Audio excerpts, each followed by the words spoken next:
చలో సూర్యాపేట రాష్ట్రీయ వానర సేన ఆధ్వర్యంలో రాష్ట్ర స్థాయి ధర్మ పరిరక్షణ చర్చా వేదిక సనాతన ధర్మ పరిరక్షణ మరియు తెలంగాణ దేవాలయ భూముల రక్షణ కోసం రాబోయే ఆదివారం 14 సెప్టెంబర్ 2025 ఉదయం 9 గంటల నుండి మధ్యాహ్నం 1 గంట వరకు సూర్యాపేట జిల్లా కేంద్రంలోని బ్రాహ్మణ సదనం శ్రీ లింగమంతుల స్వామి దేవస్థానం దురాజ్పల్లి కమాన్ ఎదురుగా హైదరాబాద్ విజయవాడ జాతీయ రహదారి పక్కన రాష్ట్రీయ వానర సేన ఆధ్వర్యంలో రాష్ట్ర స్థాయి ధర్మ పరిరక్షణ చర్చా వేదిక జరగనుంది।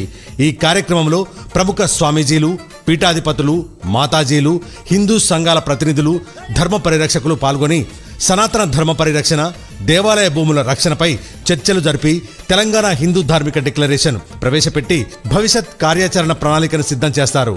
ముఖ్య అతిథిగా హిందూ వీరనారి శ్రీమతి కొంపెల్ల మాధవీలత గారు హాజరవుతారు। ఈ చర్చా వేదికను రాష్ట్రీయ వానర సేన జాతీయ అధ్యక్షులు నామరామ్ రెడ్డి గారు, తెలంగాణ రాష్ట్ర ప్రధాన కార్యదర్శి మహేశ్వరం రవిచంద్ర గారు మరియు విప్రహిత బ్రాహ్మణ సేవా సదనం కమిటీ అధ్యక్షులు ఆదుర్తి రామయ్య గారి ఆధ్వర్యంలో నిర్వహిస్తున్నారు। రాష్ట్ర వ్యాప్తంగా ధర్మ పరిరక్షకులు, హిందూ బంధువులు పెద్ద ఎత్తున పాల్గొని ఈ పవిత్ర యజ్ఞాన్ని విజయవంతం చేయవలసిందిగా హృదయపూర్వక ఆహ్వానం। ఇట్లు రాష్ట్రీయ వానర సేన। జయ హో జయ వానర సేన, గెలిచే దమ్ముంది గుండెల్లోనా। జయ హో జయ వానర సేన, గెలిచే దమ్ముంది గుండెల్లోనా।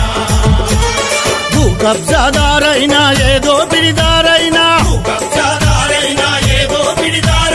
ఎదిరించే హిమ్మతున్న వానర శ్రీరామసేన। జయ హో జయ వానర సేన, గెలిచే దమ్ముంది గుండెల్లోనా।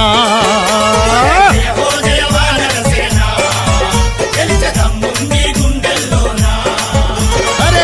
హో జయ వానర సేన, గెలిచే దమ్ముంది